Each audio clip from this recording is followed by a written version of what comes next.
దశాబ్దాల తెలంగాణ ఆకాంక్షని ఒక నినాదంగా ఎంచుకుని తెలంగాణ కోసం పరుగులు తీస్తూ అహరహం శ్రమిస్తున్న తెలంగాణ వాదులందరినీ ఒక చోటకి చేర్చి దానికి ఒక పథం నిర్దేశించి తెలంగాణ ఉద్యమాన్ని నిర్మించి తెలంగాణ రాష్ట్ర సమితిగా దానికి నామకరణం చేసి సుదీర్ఘకాలం పోరాడి తెలంగాణని సాధించిన కేసీఆర్ ఆ తర్వాత అదొక సామ్రాజ్యం అని ఆయన దాన్ని భావించి ఆ ఉద్యమ సంస్థను కాస్త పొలిటికల్ పార్టీగా మార్చి దాన్ని అధికారంలోకి తీసుకొచ్చి తెలంగాణ ప్రజలు కూడా గుండెలకు హత్తుకున్నారు, అందులో సందేహం లేదు.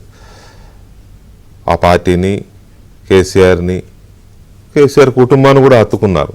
సరే ప్రేమతోనే హత్తుకున్నారులే, అదేమీ ఇది కాదు. కానీ దాన్ని కేసీఆర్ గారు దాని ఒక మరి సామ్రాజ్యం అనుకున్నారో, ఒక సంస్థానం అనుకున్నారో, లేకపోతే తెలంగాణ భాషలో మాట్లాడాలనుకుంటే ఒక గడి అనుకున్నారో, ఏదైనా మొత్తం మీద అయితే అదొక తన ఒక కుటుంబ సంస్థలాగా దాన్ని అనుకుని మొత్తం మీద కుటుంబంలో ఉన్న వాళ్ళందరికీ కొలువులు ఇచ్చారు. కూతురికి ఇచ్చారు, కొడుక్కి ఇచ్చారు, మేనల్లుడికి ఇచ్చారు, ఇంకో కొడుకు అంటే మరదల కొడుకు అనుకోండి, అట్లా అందరికి ఇచ్చి మొత్తం మీద అందరికి ఉపాధిలాగా పదవులు ఇచ్చుకుంటూ వెళ్ళారు ఆయన. అయినా ప్రజలు పెద్దగా పట్టించుకోవాలి. ప్రజలు ఆ పదవులు, ఆ కుటుంబ పదవుల్ని, కుటుంబ పెత్తనాన్ని, కుటుంబ పార్టీ అని ఇట్లాంటి విమర్శలు వచ్చినా ప్రజలు దాన్ని పెద్దగా పట్టించుకోవాలి. ఎందుకంటే తెలంగాణ సాకారం అవ్వడం కోసం ఆయన చేసిన కృషి అలాంటిది. కానీ ఇప్పుడు ఆ సామ్రాజ్యంలో, కేసీఆర్ సామ్రాజ్యంలో సొంత బిడ్డే చిచ్చు పెట్టింది, కుంపటి రాజేసింది. ఈ కుంపటి ఆవిడ మాటలను బట్టి చూస్తే తండ్రి మీద కోపంతో కాదు, తెలంగాణ ప్రజల మీద కోపంతో కాదు, మరి ఎవరి మీద కోపం కాకపోతే కుంపటి ఎందుకు రాజుకుంది అని అంటే అన్నా చెల్లెళ్ళ ఆధిపత్య పోరు. అసలు ఆధిపత్య పోరు అంటూ వస్తే ఆ కుటుంబంలో కేసీఆర్ తర్వాత ఎవరు అనే ఇదే వస్తే, మహారాష్ట్రలో కనుక బహల్ ఠాకరే తర్వాత ఎవరు అనే దీని దగ్గర ఉద్ధవ్ ఠాకరే, రాజ్ ఠాకరే ఇంకా వాళ్ళు ఎలాగైతే ఇది చేశారో అట్లా వస్తే కేసీఆర్ సంతానం కేటీఆర్ అండ్ కవిత ఒకవైపు, హరీష్ రావు ఒకవైపు ఉండాల్సిన పరిస్థితి వస్తుందని అందరూ అనుకున్నారు. ఎందుకంటే తొలి రోజు నుంచి కేసీఆర్ అడుగులు వేసి నడిచిన వాడు హరీష్ రావు. కానీ ఇప్పుడు చూస్తే కవిత చేస్తున్న ఈ హడావుడి, ఆవిడ చేస్తున్న విమర్శలు, ఆవిడ చేసిన టార్గెట్, సొంత అన్నని టార్గెట్ చేసిన విధానం, ఇవన్నీ చూస్తూ ఉంటే అన్నా చెల్లెల మధ్య ఆధిపత్య పోరు అన్నట్టుగా అర్థమైపోయింది, ఫిక్స్ అయిపోయింది. ఆ అన్నా చెల్లెల మధ్య ఆధిపత్య పోరు ఎందుకు వచ్చింది అనే దాని మీద రకరకాల అభిప్రాయాలు ఉన్నాయి, విశ్లేషణలు ఉన్నాయి, రకరకాల సమాచారాలు ఉన్నాయి. ఆస్తి తగాదాలని కొందరు, కాదు పార్టీలో ప్రయారిటీ దానికి దగ్గర కవితని చిన్నచూపు చూస్తున్నారు, ప్రత్యేకించి ఆ లిక్కర్ స్కామ్లో ఆమె అరెస్ట్ అవ్వడము, వీటన్నిటి తర్వాత పూర్తిగా ఆమెను పక్కన పెట్టేశారు. కేటీఆర్ అయితే స్వయంగా పూర్తిగా కవిత వల్లనే అధికారం కోల్పోయామనే ఒక నిర్దిష్టమైన అభిప్రాయంతో పూర్తిగా ఆమెను పక్కన పెట్టాలి అని చెప్పి తండ్రి మీద ఒత్తిడి తీసుకొచ్చి కవితకు అసలు ప్రయారిటీ లేకుండా చేశాడు. అది గమనించిన కవిత ఇన్నాళ్లుగా దాన్ని సెట్ చేయడం కోసం పోరాడుతూ వచ్చింది. కానీ అది సాధ్యం కాదని తెలిసి ఇప్పుడు ఆమె పూర్తిగా రంగంలోకి దిగింది అనేది ఒక పాయింట్. కొంత లాజికల్గా ఆలోచిస్తే అదే కరెక్ట్. ఆస్తుల తగాదాలు ఉన్నాయా అంటే డెఫినెట్గా ఉంటాయి, ఎందుకుండవు. ఖచ్చితంగా ఒక తండ్రికి 3 పిల్లలు 4 పిల్లలు ఉన్నప్పుడు ఆ తండ్రి సంపాదించిన ఆస్తిలో ఎవరి వాటా ఏంటి అనే దగ్గర ఖచ్చితంగా ఆస్తి తగాదాలు ఉంటాయి, ఉండడం తప్పు కూడా కాదు. దాని గురించి తప్పుపట్టాల్సిన అవసరం కూడా లేదు. పైగా స్వర్గీయ నందమూరి తారక రామారావు గారు ముఖ్యమంత్రిగా ఉన్నప్పుడు అప్పుడు కేసీఆర్ గారు కూడా అక్కడే ఉన్నారు. ఆస్తులో మహిళలకు సమాన హక్కు చట్టం తీసుకొచ్చింది కూడా ఆయనే. కేసీఆర్ గారు తెలుగుదేశంలోనే ఉన్నాడు అప్పుడు. మరి అలాంటప్పుడు ఆవిడ వాటా కోసం అడుగుతుంది కదా, తప్పేం లేదు. ఆస్తి విషయంలో ఒకవేళ కవిత అడిగితే అది తప్పేం కాదు. కానీ ఇక్కడ అధికారము, పార్టీ, పదవులు వీటి విషయంలో మాత్రం తేడా కొట్టినట్టు కనపడుతుంది క్లియర్గా. సో ఇది ఒక పార్ట్. రెండవ పార్ట్, భయంకరమైన వాస్తవాన్ని ఆమె చెప్పింది. ఇది మీడియా వాళ్ళంటేనో బయట వాళ్ళంటేనో ఇంతెత్తున లేచి పడతారు కేసీఆర్ గారు, లేకపోతే వారి నాయకులు, వారి మీడియా. అసలు అంత మాట అంటారా మమ్మల్ని అని. బీఆర్ఎస్ పార్టీ పరిస్థితి బాగాలేదు, బీజేపీకి దగ్గరవుతోంది అని చెప్పి చాలామంది అన్నారు. ఇతర పార్టీల వాళ్ళు అన్నారు, మీడియా అంది. ఫర్ దట్ మ్యాటర్ డిబేట్లు కూడా పెట్టాం, బీజేపీకి సన్నిహితంగా ఉన్నారు అని. అది జనరల్ ఎలక్షన్స్లో బీజేపీ పోటీ చేయకపోవడం వల్ల, బీఆర్ఎస్ పోటీ చేయకపోవడం వల్లనే బీజేపీ పోటీ చేశారు కానీ సీరియస్గా చేయాల. బీజేపీ వాళ్ళు ఓట్లు వేయండి ప్రచారం చేశారని ఓపెన్గానే జరిగింది అది. అందుకే బీజేపీకి 8 పార్లమెంట్ సీట్లు వచ్చాయి, కాంగ్రెస్కి 8 వచ్చాయి, బీఆర్ఎస్కి ఒకటి కూడా రాలే. 39 మంది ఎమ్మెల్యేలు గెలిచిన పార్టీకి ఒక్క ఎంపీ సీటు కూడా రాలేదంటే దాని అర్థం ఏంటి? ఆ చర్చ జరిగింది. అప్పుడు కొన్ని మీడియా సంస్థలు చేసాయి కూడా, బీఆర్ఎస్ అంతర్ధానం అయిపోతుంది, ఒక ప్రాంతీయ పార్టీ లేకుండా పోతుంది రాజకీయ తెర మీద అనే చర్చ కూడా చేశాయి. నోటికి వచ్చినట్టు తిట్టిపోశారు. ఇవాళ కవిత గారే చెప్తున్నారు, బీజేపీలో బీఆర్ఎస్ని బీజేపీలో కలిపేసే ఆలోచనలు జరుగుతున్నాయి, ఒక పెద్ద కుట్ర జరుగుతోంది, ఇక బీఆర్ఎస్ పార్టీ ఉండదు.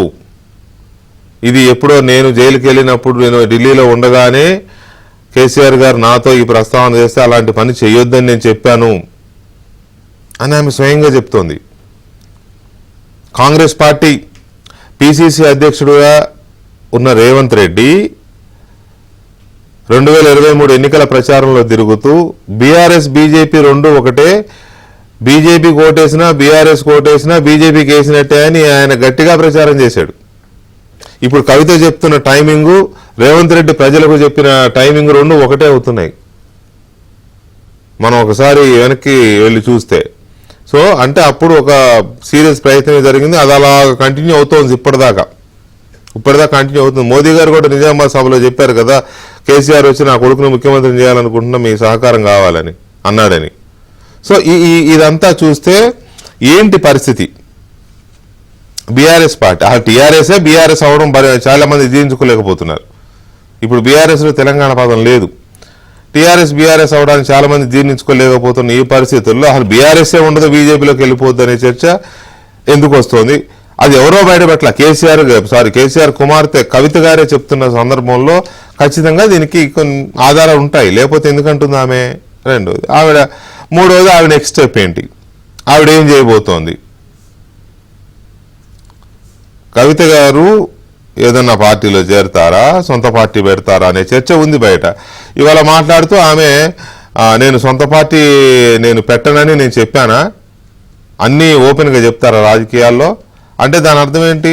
నేను పార్టీ పెడతానని అర్థం. ఏదో పేరుతో ఆవిడకుండే ఆలోచనలు, ఆవిడకుండే సిద్ధాంతాలు ఆవిడకుంటే ఆమె పార్టీ పెట్టబోతుంది. June 2 అంటున్నారు, 2 పెడతారా, ఇంకో రోజు పెడతారా, అది వేరే విషయం. మొత్తం మీద అయితే పార్టీ పెడతారు. ఇంకొక అతి ముఖ్యమైన విషయం, ఆమె నిన్న ఫస్ట్ ఇది ఆంధ్రజ్యోతిలో బట్టబయలైంది. కాంగ్రెస్ని కవిత కాంటాక్ట్ చేశారు, కాంగ్రెస్లోకి వస్తానన్నారు కొంతమంది ఎమ్మెల్యేలతో. కాంగ్రెస్లో కొంతమంది నాయకులు ఒప్పుకున్నారు కానీ ముఖ్యమంత్రిగా ఉన్న రేవంత్ రెడ్డి అంగీకరించలేదు, అందువల్ల ఆగిపోయింది అనేది నేను ఆంధ్రజ్యోతి పేపర్లో పబ్లిష్ అయింది. ఆమె దాన్ని తప్పుడు వార్త, ఫేక్ వార్త అని తన ట్విట్టర్లో తీవ్రంగా ఖండిస్తూ ఇది ఫేక్ అంటూ చెప్పారు. మరి ఇవాళ మీడియాతో మాట్లాడుతూ ఆవిడే చెప్పారు కదా, పార్టీ పెట్టబోతున్నాను, ఇంట్లో అది జరిగింది ఇది జరిగింది, నువ్వెవడరా, నీకు నొప్పేంట్రా అంటూ కూడా కేటీఆర్ గారిని ఆ పదం వాడింది, నీకు నొప్పేంద్రా భయ్య అని. అయితే కాంగ్రెస్లో విషయం మాత్రం ఆమె మాట్లాడలేదు. కానీ ఇక్కడ ఒక లాజిక్ ఉంది. మా ఆంధ్రజ్యోతి రాసింది ఏంటి, కాంగ్రెస్ పార్టీని కవిత కాంటాక్ట్ చేసింది, మంత్రి పదవి ఇస్తానంటే కొంతమంది ఎమ్మెల్యేలతో నేను వస్తానన్నది, వాళ్ళు ఒప్పుకోలేదు, రిజెక్ట్ చేశారు అని మా పత్రిక రాసింది. ఆమె దాన్ని అబద్ధము అంటోంది. ఎవరైనా చెప్తారా నేను కాంగ్రెస్లోకి వెళ్తానన్నాను, వాళ్ళు నన్ను వద్దన్నారు, నన్ను రిజెక్ట్ చేశారు అని ఎవరైనా ఒప్పుకుంటారా? సింపుల్ కదా, ఎందుకు ఒప్పుకుంటారు? అదే అక్కడ అంతా ఓకే అయిపోయి రామ్మా నువ్వు నీకు మంత్రి పదవి ఇస్తామంటే ఇట్స్ ఓకే, అప్పుడు అది ఇష్యూ ఉండదు. కానీ ఆమె ఎలా చెప్తుంది నన్ను రిజెక్ట్ చేశారని చెప్పుకుంటుందా? ఎవరో చెప్పరు, ఆమె కాదు, కవిత గారే కాదు, ఏ రాజకీయ నాయకుడు కూడా ఏదైనా పార్టీలోకి వెళ్తానంటే వాళ్ళు రిజెక్ట్ చేస్తే అవును నేను వెళ్తానన్నా రిజెక్ట్ చేశానని చెప్పుకుంటారా? ఆ వార్తలన్నీ అబద్ధమనే అంటారు, ఎవరైనా అంటారు ఆ వార్తలన్నీ అబద్ధం. ఆంధ్రజ్యోతి రాసిన వార్తలు ఎప్పుడైనా అబద్ధం అయ్యాయా? అసత్యాలు అయ్యాయా? సో ఈ అన్ని అంశాలు క్రోడీకరిస్తూ చర్చిద్దాం. బీఆర్ఎస్ పార్టీ బీజేపీలో విలీనమైపోతుందా? కవిత ఎందుకు ఆ విషయం చెప్పారు? ఈ కుంపటి ఎందుకు? బీఆర్ఎస్ పార్టీలో కవిత కేటీఆర్ల మధ్య ఆధిపత్య పోరు, ఆ పరిస్థితుల్లో కవిత రాజేసిన కుంపటి ఇది ఎటుపోతోంది? పార్టీ బీజేపీలో కలిపేస్తున్నారు అంటూ కవిత ఇచ్చిన కన్ఫర్మేషన్. ఈ అంశాల ఆధారంగా మనం చర్చను చూడబోతున్నాం.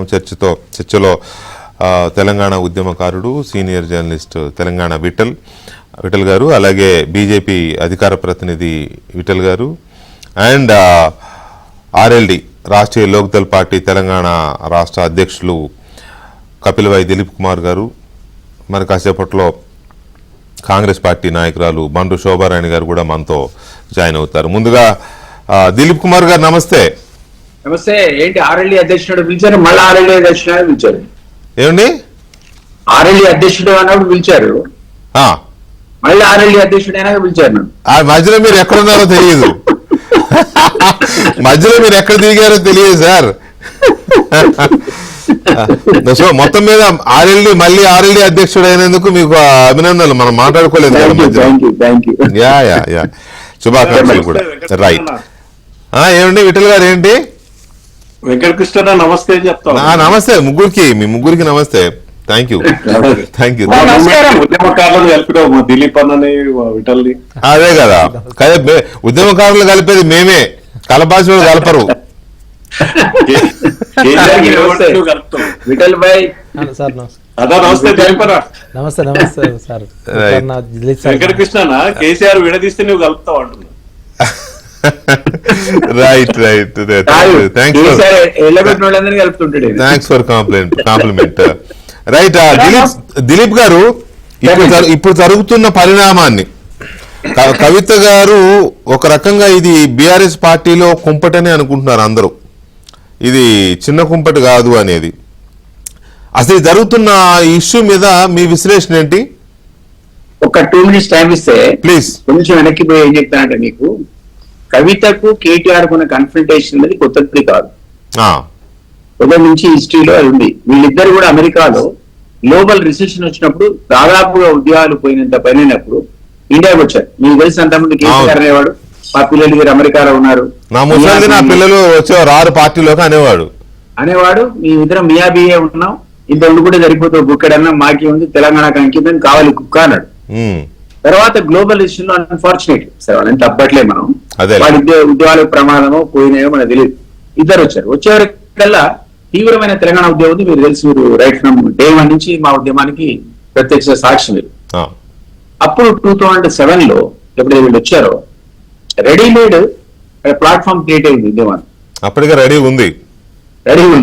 అందులో ఇద్దరు ఎంట్రీకి ట్రై చేశారు.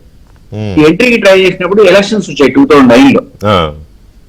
అప్పుడు వీళ్ళిద్దరు సీట్ అడిగారు.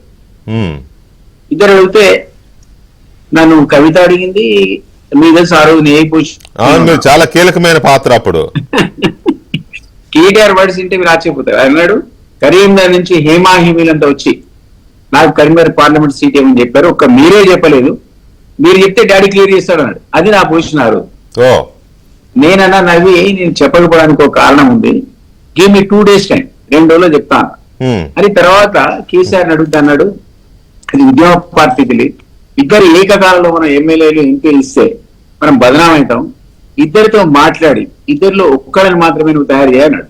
ఉమ్, ఇద్దరికి చెప్పాను యూ హావ్ టు కాంప్రమైజ్ అంటే అప్పుడు ఏం చేశారు 1 వీక్ తర్వాత కవిత అనేది మీ ఇద్దరం మాట్లాడుకున్నాం, ఫ్యామిలీ డిస్కషన్ త్వరగా అయిపోయింది, నేను ఆయన విత్డ్రాయింగ్ అన్న ఒక్కడికే మీరు సీట్ ఇప్పించండి అన్నది. అంటే నేను ఇప్పించేటట్టు అంటే ఆ రోజే అన్న కోసం త్యాగం చేసింది. చేసింది ఆ రోజు పాపం. అప్పటి నుంచి ఆమెకు కొంచెం గ్రౌజ్ ఉంది. ఆ తర్వాత ఏమైంది కేటీఆర్ అనే వాడికి నేను ఆ సర్వే రిపోర్ట్ కేసీఆర్కి ఇచ్చా, కరీంనగర్ది మీ లోక్సభ నన్ను సర్వే చేయమన్నారు. స్టెఫాలజిస్ట్ శ్రీనివాస్ రెడ్డి పెట్టి దాన్ని సర్వే చేశారు. ఆ రిపోర్టు ఇంకో 10 కాన్స్టిట్యున్సీస్ ఇచ్చాడు. అన్ని ఇస్తే అందులో టిఆర్ఎస్ అనేది అప్పుడు టిఆర్ఎస్ కరీంనగర్ ఎన్నికల్లో పార్లమెంట్ లో 3rd ప్లేస్ లో వస్తుందని వచ్చింది. ఆయన బిల్లు ఎత్తి కేటీఆర్ బిల్లు అన్నాడు, పిచ్చినాకి ఇది సర్వే రిపోర్ట్ అంకిల్ చేయించడరా, చదువుకో, నువ్వు అడిగినట్టు ఇస్తే ఓడిపోతావు, ఇవి గోటు సిరిసిల్ల అన్నాడు. సిరిసిల్ల పంపడానికి అది కారణం. అప్పుడు కేకే ఏమైందంటే దెబ్బ తగిలింది, మీకు తెలుసు పాపం నిర్మాణం చేసి అది కూడా 60 ఓట్లతోనే కదా గెలిచింది. 160 ఓకే. పొలిటికల్ ఎంట్రీ అయినాక దెన్ ఏమైందంటే మళ్ళీ రోజు కేసీఆర్ పిలిచాడు. మిస్టేక్ అని చెప్తున్నా. కేసీఆర్ అన్నాడు దిలీప్ ఈ పిల్లాడు ఫ్యామిలీ అంతా ప్రెషర్ పెడుతున్నారు, నాకు ఇతని జనరల్ సెక్రటరీ ఏమున్నారు పార్టీలో అన్నాడు. నేనన్నా సరే ఇదే పార్టీ పేరు మీద గొడవ చేస్తారేమో అంటే అందుకే నీ చెప్తున్నా మాట్లాడాను. అంటే నేను ఓ చిన్న అప్పుడు కోర్ కమిటీ ఉండేది, సరే విదార్థ committee or not but they are very important to KCR, like doctor Vijayaramarao, Vikarabad Chandrashekar, Ravindra Nayak, చనిపోయిన రెహమాన్, ఇట్లా ప్రొఫెసర్ జయశంకర్, విద్యాసాగర్, వీళ్ళందరూ కూడా పూజ చేశారు. దిలీప్ ఇది కుటుంబ పార్టీ కాదు. ఇప్పుడు మీరు చెప్పిన వాళ్ళలో కొందరు చనిపోయినారు, కొందరు బయటకు వెళ్ళిపోయినారు, ఒకరు కూడా అక్కడ లేరు, ఎవరు లేరు, అదే పంపించాడు ఇంకుడు మైసలు ఆ కోటరే లేదు. వీళ్ళందరూ కూడా అబ్జెక్ట్ చేశారు. నేనన్నా ఇది అయ్యే పని కాదు, కేసీఆర్ వాంట్స్ మనం ఏం చేయలేము, ఆయన హుక్ ఆర్ హుక్ తీసుకొస్తాడు, మనకు గౌరవించాడు, మాట్లాడుకొని ఇస్తానాల్సిందే అని వాళ్ళందరూ ఒప్పుకున్నారు. పాపం అతి కష్టం మీద ఒప్పుకున్నాక KCR entry as a general secretary వచ్చాడు. ఓకే, వచ్చిన తర్వాత వర్చువల్లీ పార్టీ కంట్రోల్ తీసుకున్నాడు.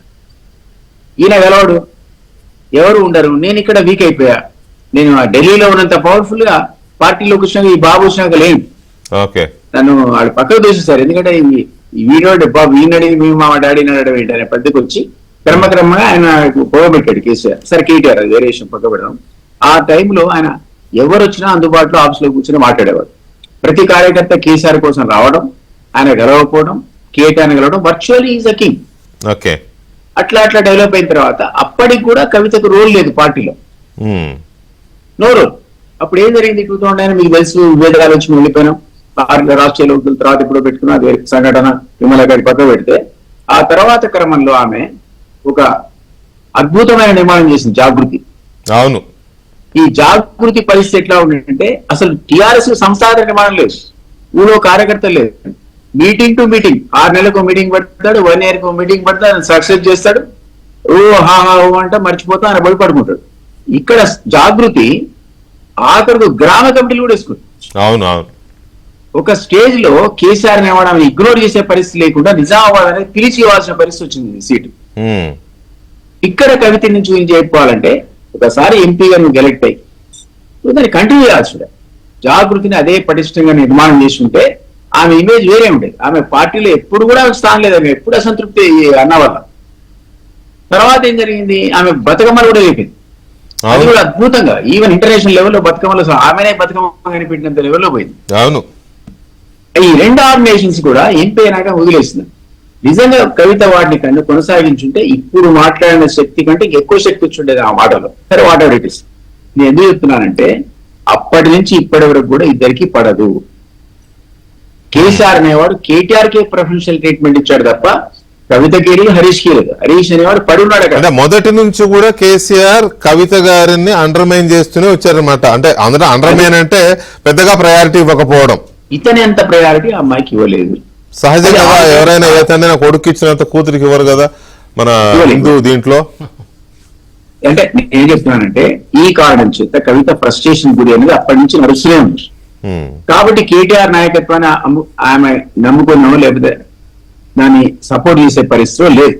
ఇది ఒక ఆస్పెక్ట్ అయితే ఈ మధ్య కాలంలో మీకు తెలుసు లిక్కర్ స్కామ్ లో ఇరుక్కుంది. ఆ తర్వాత పార్టీ నుంచి అంత రెస్పాన్స్ రాలేదు. ఒకనొక సందర్భం లోపల పార్టీ అన్నది అసలు కవిత అరెస్ట్ అయితే తెలంగాణ అగ్నిగోళంలో మారుతుంది అనేటువంటి పరిస్థితి ఉండే. అరెస్ట్ అయితే ఏం జరగలేదు. పార్టీ అంతా ఆశించిన స్థాయిలో రియాక్ట్ కాలేదు. కేసీఆర్ ఒక ప్రెస్ కాన్ఫరెన్స్ పెట్టలేదు అసలు. సో పెట్టలేదు, కూతురు 2 రోజులు జైల్లో ఉంటే ఢిల్లీ కూడా పోలేదు. ఎగ్జాక్ట్లీ. పోలే కదా, మీరు చూసారు కదా. అవును, ఈ నెవర్ బాదర్డ్. అది ఆయన నేచర్, అది వేరే విషయం. కానీ ఇవన్నీ ఆమెను క్రమంగా ఒక నిస్పృహ వైపు, నిరాశ వైపు నెట్టివేయబడింది. ఈ ఫ్రస్ట్రేషన్ లో మనకు కూడా తెలియదు. రాసింది, నేను 10 ఉత్తరాలు రాశాను. కూతురు ఏంటి దానికి ఉత్తరాలు రాయడం? She can just walk in to his room and fight కదా, ఆర్ ఎక్స్ప్రెస్ యువర్ ఒపీనియన్ కదా. అవును, ఇవంటది నేను 8 ఉత్తరాలు రాసి అవి లీక్ కాలేదు. ఎవడు దయ్యం కాటి లీక్ చేశాడంటది. ఎవడా దయ్యం? ఆ దయ్యం ఎవడంటే అయితే సంతోష్, లేకపోతే 2 దయాలుంటే కేటీఆర్. అర్థమైపోయింది కదా ఇవాళ ఆమె మాట్లాడిన మాటలతోటి. ఆమె దృష్టిలో సరే దయ్యం అని మనం అనలేకపోవచ్చు, కానీ ఆమె దయ్యం అన్నది ఎవరినో అర్థమైపోయింది కదా. ఎవరు చెప్పకపోయినా ఎవరు ఇన్ఫరెన్స్ ఏంటి, వాట్ ఎవర్. నేనేమంటున్నానంటే ఇప్పుడు ఆమె ఈ లెటర్ కూడా ఎట్లా లీక్ అయింది అనే పరిస్థితి అంటే, గతంలో 8 ఉత్తరాలు రాసినట్టు మనకు తెలిసింది. నాకు తెలిసి కేసీఆర్ అనేవాడు ఒక్క ఉత్తరం కూడా చదివి ఉండడు. ఏ సంతోషం పట్టుకెళ్ళి ఒక కవిత ఉత్తరం రాసింటే చెత్తపుట్లు వేయరా అని చెప్పుకుంటాడు. పుస్తకాలు తప్ప ఉత్తరాలు చదవడా ఆయన అంటున్నా. 80,000 పుస్తకాలు చదివాడు కానీ పాపం ఉత్తరాలు చదవడు. మీది నాది రాసిన రైట్. దిలీప్ గారు ఒక్క నిమిషం లెట్ మీ ఫినిష్. ఇక్కడ ఈ ఉత్తరాల ప్రహసనంతో సరే ఒకటి లీక్ అయిందన్నది, ఇదన్నది, అదన్నది. నాకు తెలిసి నా అండర్స్టాండింగ్ లో 100% కవిత కొత్త పార్టీ పెడుతుంది. అది నా లాజిక్. అది మాట్లాడదాం. వాట్ నెక్స్ట్ అనేది మాట్లాడదాం. దాని ఇంపాక్ట్ ఎంత ఉంటుంది అనేది కూడా మాట్లాడదాం. ఎందుకంటే ఇక్కడ అందరూ కవిత గారితో కలిసి పనిచేసిన వాళ్ళే ఉన్నారు. శోభ గారు అక్కడ చాలా క్లోజ్ గా ఉద్యమాన్ని చూశారు. విఠల్ గారు అయితే ఆల్మోస్ట్ ఫ్యామిలీ మెంబర్ లాగానే ఉన్నారు. ఈ విఠల్ గారు కవిత గారి యాక్టివిటీస్ అన్ని చూశారు ఢిల్లీలో ఉండి. సో ఇవన్నీ పనిచేశాడు కవితకి. అదే అంటున్నా, అందుకే నేను పిలుస్తుంది కూడా అందుకే. ఉద్యమకారులు తర్వాత కానీ రైట్. విఠల్ గారు ఇక్కడ జర్నలిస్ట్ విఠల్ గారు, ముందు బీజేపీ విఠల్ గారు ఈ వచ్చిన ఇది సరే, దిలీప్ గారు చెప్పినట్టుగా మొదటి నుంచి ఆమెకు ప్రయారిటీ లేకపోవడము, కొడుక్కి ప్రయారిటీ ఉండడము కొంతవరకు సహజంగా జరిగేది. న్యాయమా అన్యాయమా పక్కన పెడితే కొంతవరకు జరిగేది. కానీ అది ఈ స్థాయి దాకా వచ్చి నువ్వేంద్రాబాయ్ నీకు నొప్పేంద్రాబాయ్ అనే పదాలు వచ్చే స్థాయికి వచ్చింది అని అంటే ఏంటి? దీనికి అసలు మూల కారణం ఏంటి? ఆస్తుల ఆధిపత్యమా, అధికారమా, పార్టీలో పెత్తనం కోసం పోరాటమా, ఏమనుకోవాలా? అంటే ముందుగా వెంకటకృష్ణ గారికి నమస్కారము. మా తోటి మిత్రులు సారు దిలీప్ సారు, విట్లన్న, అందరూ కూడా. అయితే ఇక్కడ 2001లో ఒక సంఘటన జరిగింది. అంటే వీళ్ళు కొంచెం లేట్ గా వచ్చుంటారు. అప్పుడు నేను స్టూడెంట్ లీడర్ ఉండే. అసలు ఆయన పార్టీ పెట్టాలా వద్దా అనే దశ నుంచి కేసీఆర్ తోటి 2001లో మే 17 సింహగర్జన, ఏప్రిల్ 26వ తారీఖు లెటర్ రాశారు. మధుసూనాచార్య గారు డ్రాఫ్టింగ్ చేశారు. ఏప్రిల్ 27 మన జలదూషంలో కేసీఆర్ గారు ఆ లెటర్ ఫస్ట్ టీడీపీ ప్రాథమిక సభ్యత్వానికి రిజైన్ చేస్తున్నాను ఇస్తారు కేసీఆర్. రెండో లెటరు డిప్యూటీ స్పీకర్ పదవికి రాజీనామా చేస్తున్నా అంటారు. మూడో లెటరు ఎమ్మెల్యే పదవికి సిద్దిపేట రాజీనామా చేస్తున్నారు. ఆ తీసుకున్న వ్యక్తి మా ఫ్రెండే. అయిపోయినాక మీడియా వాళ్ళంతా ఎగబడ్డారు ఆ లెటర్స్ ఏమున్నాయి అందిస్తే.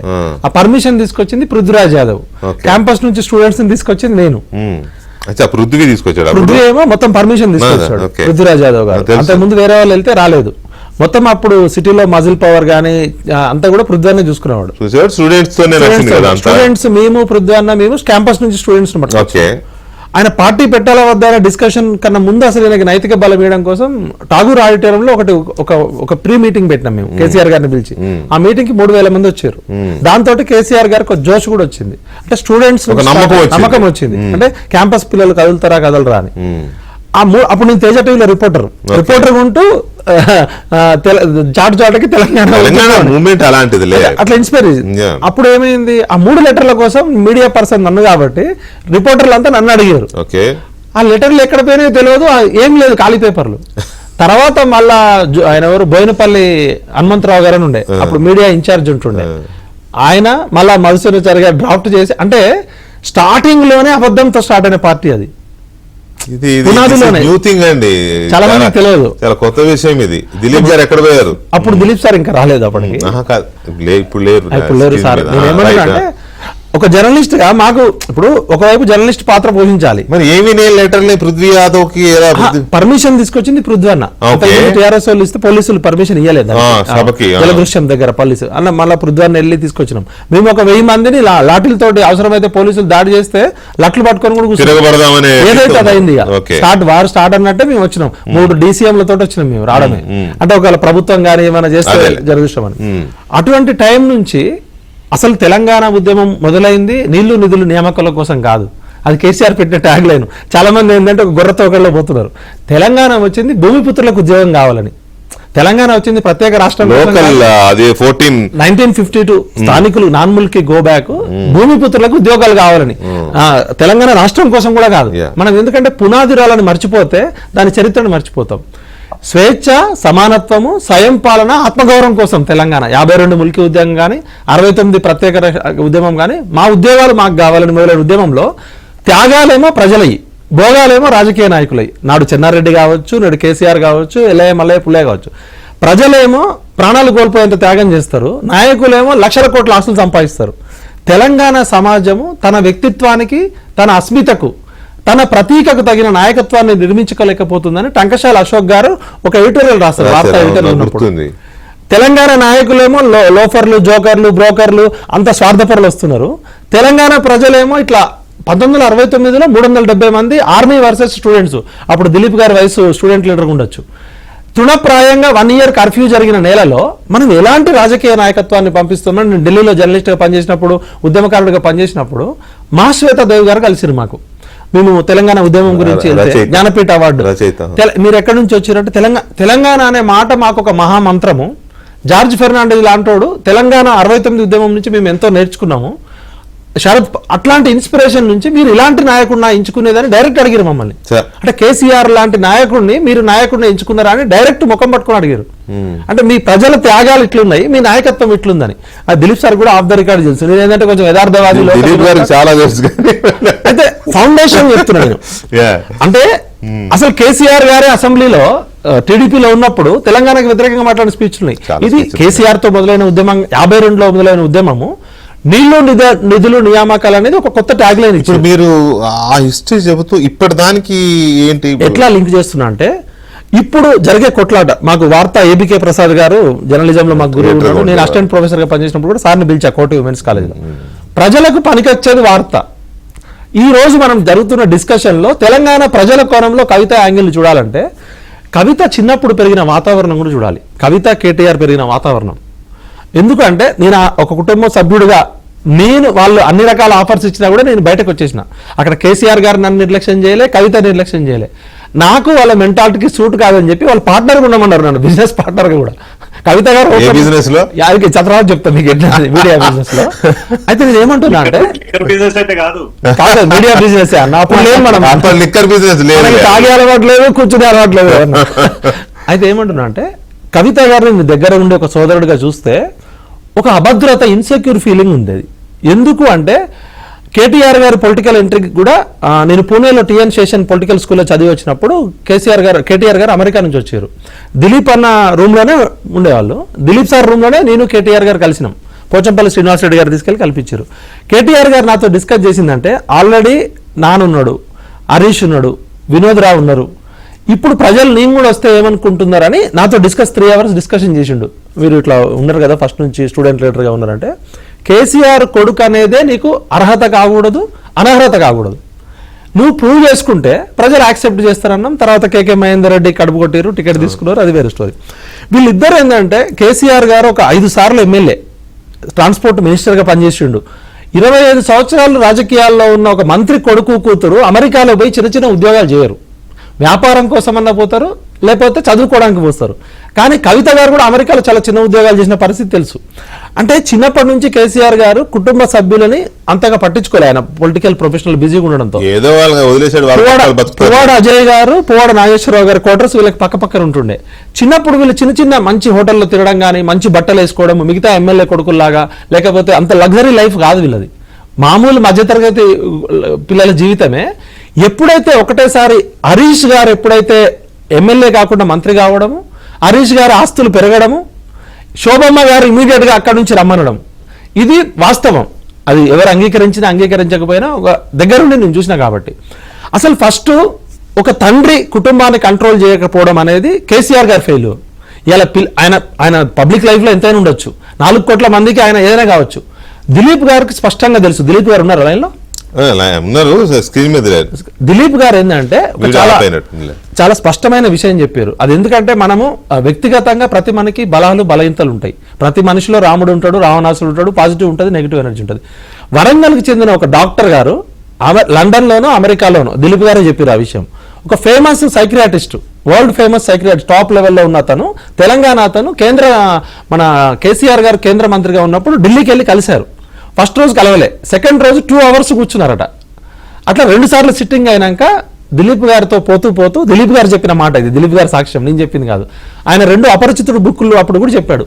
కేసీఆర్ గారికి కొన్ని మానసికమైన సమస్యలు ఉన్నాయి. ఎవరికైనా సైకాలజీ చెప్పడం అయితే వరల్డ్ ఫేమస్ సైకియాట్రిస్ట్ లండన్ లో ఉన్నాడనే చెప్తారు. అయితే అది దిలీప్ గారు చెప్పింది, దిలీప్ గారు చెప్పాలి. ఆయన చెప్పింది ఏంటంటే మా కుటుంబ సభ్యులకు కూడా ఒకరికి సేమ్ డిసీజ్ ఉన్నప్పుడు కొంతమంది డాక్టర్స్ కలిసిన. పాలిటిక్స్ లో బైపోలార్ డైవర్జెన్స్ ఉంటుంది. ఇప్పుడు హరీష్ వర్సెస్ కేటీఆర్, లేకపోతే కేటీఆర్ వర్సెస్ కవితానో ఉంటుంది. కానీ మానసికంగా హాలిసినేషన్, స్క్రిజోఫోనియా, బైపోలార్ మూడ్ స్వింగ్స్ అనేది సాధారణంగా ఉండేది. కానీ కేసీఆర్ గారికి ఉన్న డిజార్డర్ బైపోలార్ మూడ్ డిజార్డర్.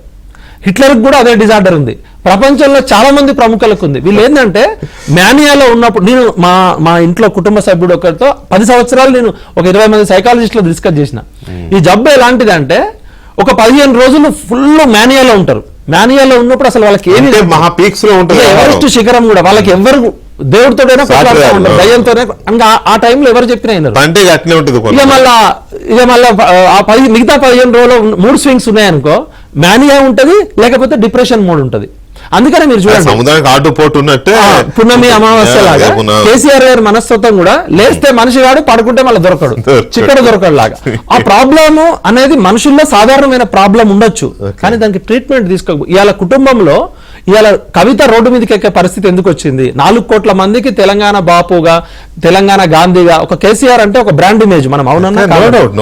అలాంటి కేసీఆర్ కుటుంబం ఇవాళ కేసీఆర్ బతుకుండగానే, ఇప్పుడు రాజశేఖర రెడ్డి కుటుంబం, రాజశేఖర రెడ్డి గారు చనిపోయాక రోడ్డుకి ఎక్కింది. చాలా కుటుంబాల్లో కుటుంబ పెద్ద చనిపోయాక రోడ్డు ఎక్కుతారు. ఇవాళ నీళ్లు నిధులు నియామకాల గొడవ కాస్త అక్రమ ఆస్తుల పంపిణీలో వాటా, ఆధిపత్య పోరు, ఈ నీళ్లు నిధులు నియామకాల కోసం జరిగే గొడవ, అక్రమాస్తుల సంపాదనలో వాటాల గొడవ, ఆధిపత్యంలో గొడవ, రాబోయే అధికారం కోసం గొడవగా మార్చినందుకు దుఃఖంతో బాధపడుతున్నాం. ఇది కేసీఆర్ ఇంట్లో ఎవరు చచ్చిపోలే, రేవంత్ రెడ్డి ఇంట్లో ఎవరు చచ్చిపోలే, ఏ నాయకుడి ఇంట్లో ఎవరు చచ్చిపోలే. 1200 మంది పిల్లలు చచ్చిపోతే మాలాంటి వాళ్ళని 25 సంవత్సరాలు కొట్లాడితే, చాలా మంది స్క్రీన్ మీద ఉన్న వాళ్ళంతా త్యాగం చేస్తే వచ్చిన తెలంగాణ 52లో మొదలైన ఉద్యమం, ఇది నిజాం కాలంలో మొదలైన ఉద్యమం, నాన్ముల్కీ ఉద్యమం. అలాంటి 75 సంవత్సరాల పోరాటాన్ని ఇజ్జత్ తీస్తున్నారు వీళ్ళకి ఇజ్జత్ ఉందో లేదు కానీ తెలంగాణ ఇజ్జత్ తీయకండి. విఠల్ గారు నమస్తే. విఠల్ గారు, ఈ జరుగుతున్న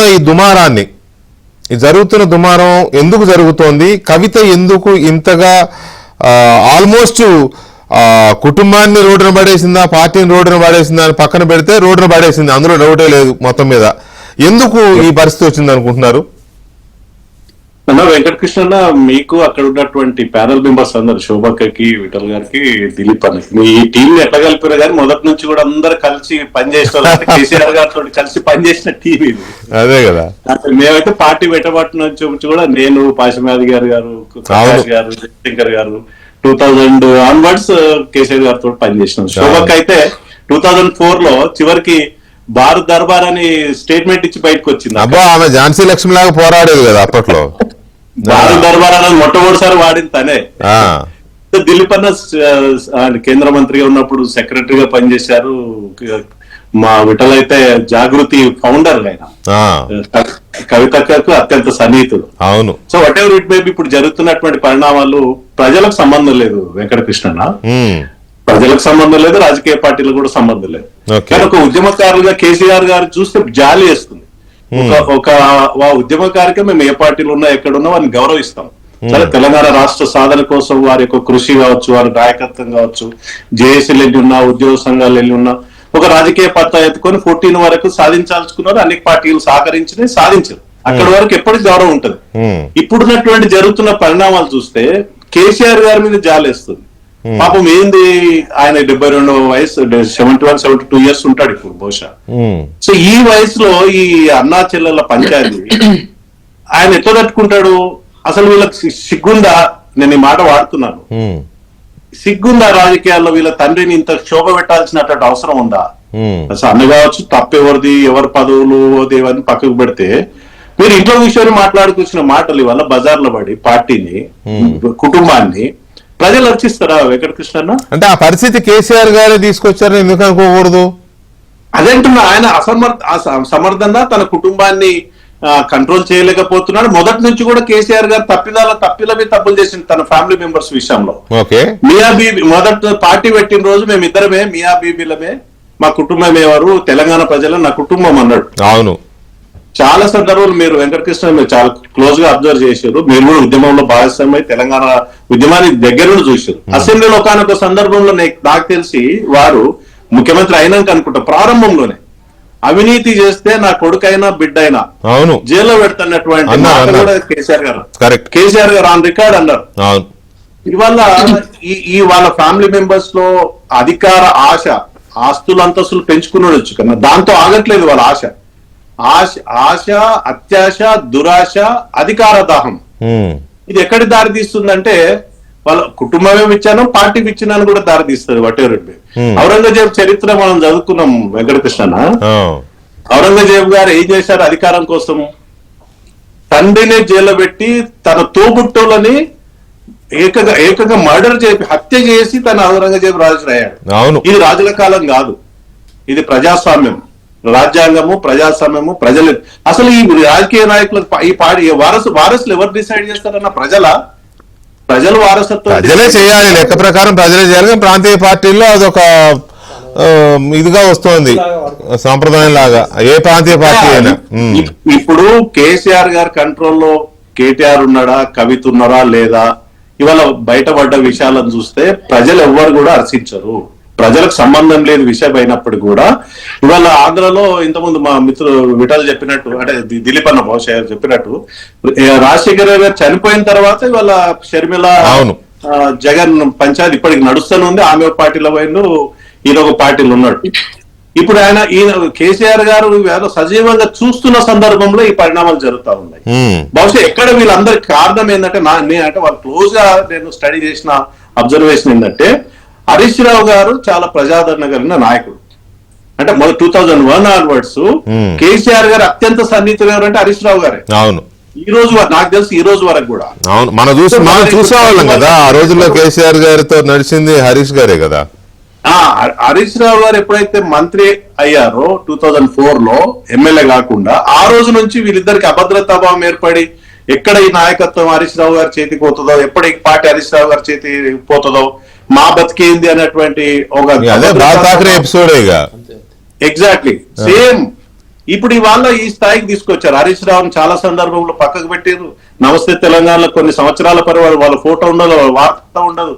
ఇవాళ హరీష్ రావు గారు పక్కకు పడితే ఇవాళ కేటీఆర్ వర్సెస్ తన చెల్లి పంచాయతీ అధికార దహం తప్పింది ఇంకేం కనిపిస్తుందన్నా? సరే ఎవరు తప్ప ఎవరు ఈ పక్కకు పెడితే కేవలం అధికార దహం కదా. అవును, ఇద్దరికి ఉన్నాడు కదా తండ్రి, ఆయన ఉన్నాడు కదా అధ్యక్షుడు. రేపు ముఖ్యమంత్రి మళ్ళీ ఎన్నికలు జరిగితే ఒకవేళ ప్రజలు ఆదరిస్తే ముఖ్యమంత్రి అయ్యేది కేసీఆరా, కేటీఆరా, కవితనా? అసలు వర్కింగ్ ప్రెసిడెంట్ అసలు కేసీఆర్ గారు చేసిన చారిత్రక తప్పిదం ఏంటంటే తెలంగాణ రాష్ట్రం వచ్చిన తర్వాత వీళ్ళిద్దరు కూడా పార్టీ కార్యక్రమాలు చూసుకోమని చెప్పి వీళ్ళని కనీసం ఎమ్మెల్యేలకు అవకాశం ఇవ్వకుండా, ఎమ్మెల్యేలకు ఎంపీల అవకాశం ఇవ్వకుండా, మంత్రులు కూడా చేయకుండా మీరు పార్టీ కార్యక్రమాలు చూసుకోండి, నేనే ముఖ్యమంత్రి అయినప్పుడు ఫ్యామిలీ మెంబర్స్ మీ అవసరం ఏందని కంట్రోల్ చేసి ఉంటే ఇవాళ ఈ దుస్థితి వచ్చేది కాదనుకుంటా. బహుశా ఆయన ఎందుకు తెలిసి చేశాడా, తెలియకుండా చేశాడా, కేటీఆర్ నా వారసుడు అనుకుని వర్కింగ్ ప్రెసిడెంట్ చేశాడా? మన వరంగల్ సభలో చూసినాం స్పష్టంగా కేసీఆర్ ఒక ఫోటో అయితే ఒకవైపు అయితే కేటీఆర్ గారు ఇంకొక ఫోటో. కవిత అక్కడి నుంచి మండింది వచ్చి బహుశా కవితకి ఆ సభా ప్రాంగణంలో ఫోటో, ఆ వేదిక మీద బ్యానర్ చూస్తే కేసీఆర్ ఒక్కరు పెడితే ఎవరు పట్టించుకోకుండా ఉండకపోవచ్చు. కేసీఆర్ తో పాటు కేటీఆర్ ఫోటో కనిపించేసరికి చెప్పగానే కేసీఆర్ గారు వారసత్వం డిక్లేర్ చేసినట్టుగా ఆ సభ ద్వారా తేలింది. ఆ తర్వాత అసలు అట్లా పెట్టడం కూడా కేసీఆర్ గారికి తెలిసి జరిగిందో తెలియదో కూడా తెలియదు మనకి. తెలవకుండా ఎట్లుంటది వెంకటకృష్ణ? ఏమో. వేదిక ఉన్నప్పుడు, సభా వేదిక తనే ఉన్నప్పుడు తెలవకుండా అయితే ఉండదు కదా బహుశా. సో అక్కడి నుంచి ప్రారంభమైనటువంటి ఈ లెటరు, ఈ ఎపిసోడ్ ఇవాళ ఇంత ఈ స్థాయికి తీసుకొచ్చారు. నేను మళ్ళీ చెప్తున్నది ప్రజలకు సంబంధం లేని అంశము, కేవలం వాళ్ళ పార్టీ కాదు కుటుంబానికి సంబంధించిన అంశము. పార్టీ సరే హరీష్ రావు గారు ఉంటారా, కేసీఆర్ గారు ఉంటారా, ఎవరిని వాళ్ళ పార్టీ వాళ్ళ ఇష్టం. అసలు 3 ముక్కలు అవుతుందా 4 ముక్కలు అవుతుందా చెప్పలేము భవిష్యత్తులో. డిఎంకే అన్నాడీఎంకే కావచ్చు, ఎన్నో పార్టీలు అట్లా జరిగినాయి కదన్నా చరిత్రలో మనం చూసినాం. బాలశాఖర్ ఎలాగా ఎన్ని పార్టీలు పుడతాయి, అది జరుగుతుండొచ్చు బహుశా. ఈమె పార్టీ పెడితే ఇంకో పార్టీ, ఇంకో కుంపటి. బాలఠాకరే గారు ఉండగానే శివసేన, నవనిర్మాణ సేన అని 2 అయినాయి, మళ్ళీ ఇప్పుడు శివసేన ఇంకో 2 అయింది. సో ఇక ఇంతే ఈ ఆధిపత్య పోరులో ఇలా అయిపోతూ ఉంటూనే ఉంటాయి. ఒక్క నిమిషము, విచిత్రం ఏంటంటే ఇందులో మా బీజేపీ పార్టీ తీసుకురావడం, అది మాట్లాడదాం, అది నెక్స్ట్ లెవెల్లో అది వస్తుంది. అయితే శోభరాణి గారు నమస్తే. నమస్కారం అండి. శోభరాణి గారు, మీరు చాలా క్లోజ్ గా చూసిన వ్యవహారమే కదా. ఒకటి, ఇది ఎందుకు వచ్చింది అనేది ఒకటి అర్థమవుతూ ఉంది. ఆధిపత్యం కోసం వచ్చింది. ఆమె రాసిన లేఖలు కానీ, లేకపోతే ఇవాళ మాట్లాడిన మాటలు కానీ, ఇవన్నీ చూస్తే చాలా క్లియర్గా అర్థమవుతోంది. కానీ ఇది ఇక్కడి దాకా ఎందుకు వచ్చింది అనేది ఒక పాయింట్ అయితే, పార్టీలో ఇంకొకళ్ళు ఇట్లాంటి పని చేసి ఉంటే ఈ పార్టీకి సస్పెండ్ చేయడమో లేకపోతే టర్మినేట్ చేయడమో ఏదో జరిగి ఉండేది. కానీ పార్టీ వైపు నుంచి ఇంతవరకు ఎలాంటి రియాక్షన్ లేదు. దీన్ని ఎలా మీరు చూస్తున్నారు? జరిగిన ఎపిసోడ్ ఎలా చూస్తున్నారు? వెంకటకృష్ణ గారు నమస్కారం. విఠల్ అన్నకి, విఠల్ గారికి, మళ్ళీ దిలీప్ అన్నకి అందరికి కూడా ఉద్యమాభినందనలు తెలియజేస్తా ఉన్నాను. ఎందుకంటే అందరం కూడా ఏమి ఆశించకుండా కేవలం తెలంగాణ రాష్ట్ర సాధనలో భాగస్వామ్యం కావాలనే ఆ రోజు అందరం కూడా తెలంగాణ ఉద్యమంలో భాగస్వామ్యమైనటువంటి ఉద్యమ నాయకులమే. అయితే వెంకటకృష్ణ గారు, మనం తెలంగాణ రాష్ట్ర సమితి ఏర్పాటును మనం చూసినట్టయితే ఏంటంటే, ఆ రోజు ముఖ్యంగా మాలాంటి లెఫ్ట్ ఐడియాలజీ ఉన్నటువంటి వాళ్ళు మెజారిటీగా కేసీఆర్ వెంట నడిచినటువంటి సంగతి మనం గుర్తుపెట్టుకోవాలి. ఎందుకంటే ఆ ఉద్యమంతో చాలా ఉద్యమాలు కూడా కనుమరుగైపోయినాయి. తెలంగాణ ఉద్యమంతోనే చాలా ఉద్యమాలు, అంటే అంతకుముందు ఉన్నటువంటి చాలా ఉద్యమాలు కూడా కనుమరుగైపోయి తెలంగాణ రాష్ట్ర సాధనలో అనేక మంది ఉద్యమకారులు లెఫ్ట్ ఐడియాలజీ ఎక్స్ట్రీమిస్ట్ గా పనిచేసినటువంటి వాళ్ళు, నక్సల్ తీవ్రవాద ఉద్యమం కూడా తెలంగాణ ఉద్యమంతో కలిసిపోవాల్సిన పరిస్థితి వచ్చింది. రెండోది ఏంటంటే ఆ నక్సల్స్ ఉద్యమము కొంత సెట్ బ్యాక్ పరిస్థితి కూడా వచ్చింది ఆ సిచ్యువేషన్ లో. ఎందుకంటే ప్రతి ఒక్కరు కూడా తెలంగాణ ఉద్యమంలో భాగస్వామ్యం కావాలనే ఆకాంక్ష ఆ రోజు ఉన్నది. బికాస్ ఆఫ్ ఏంటంటే మన రాష్ట్రం మనకు కావాలి అనేది. సరే, తొలితరము ఉద్యమంలో, తొలి దశ ఉద్యమంలో మాలాంటి వాళ్ళు లేకపోయినప్పటికీ కూడా మలి దశ ఉద్యమంలో మాలాంటి వాళ్ళందరికీ కూడా కొంత జయశంకర్ గారు, కొంత కేసీఆర్ గారే తెలంగాణ రాష్ట్రం యొక్క ఆవశ్యకతని స్పష్టంగా చెప్పగలిగినటువంటి నాయకులు వీళ్ళిద్దరు కూడా. ఎందుకంటే మేము తెలంగాణ ఐక్య వేదికతోని, కేసీఆర్ గారు తెలంగాణ రాష్ట్ర సమితి పెట్టకన్నా ముందే తెలంగాణ ఐక్య వేదిక జయశంకర్ గారి సారథ్యంలో తెలంగాణ రాష్ట్రం కోసం చిన్న చితక ఉద్యమ మీటింగ్లు పెడుతున్నటువంటి తరుణంలో కేసీఆర్ గారు పార్టీ పెట్టడం, మేమందరం కూడా ఆ పార్టీలో భాగస్వామ్యం కావడం అనేది మీరందరూ కూడా తెలిసినటువంటి సత్యం. అయితే ఇందాక మన వాళ్ళు అందరూ కూడా చెప్పినటువంటి స్పష్టమైనటువంటి అంశం ఏంటంటే, నేను స్పష్టంగా చెప్పగలుగుతాను. జిహెచ్ఎంసీ ఎన్నికల్లో కేసీఆర్ గారి వెంట నేను ప్రతి మీటింగ్ లో పాల్గొన్నప్పుడు, ప్రతి ఒక్క మీటింగ్ లో కూడా కేసీఆర్ గారు మేమిద్దరమే ఏంటి ఒక వర్డ్ మియా బీబీ మేమిద్దరమే ఉంటాము. నాకు 1/4 కిలో షారెడ్ బియ్యం పెట్టుకుంటే సరిపోతుంది, మాకు ఎలాంటి కోరికలు లేవు, ఇన్ని పదవులు అనుభవించాను, మా పిల్లలిద్దరు అమెరికాలో సెటిల్ అయిపోయినారు, ఈ ఉద్యమం దీనిలోకి రారు, తెలంగాణ రాష్ట్రం కోసమే నా చివరి కంట పోరాడతా అని చెప్పినటువంటి ఉద్యమ నాయకుడు ఆ రోజు కేసీఆర్ గారు. కానీ దాని తర్వాత చూసినట్టయితే ఏంటంటే పరిణామక్రమాలు చాలా మార్పులు వచ్చినాయి.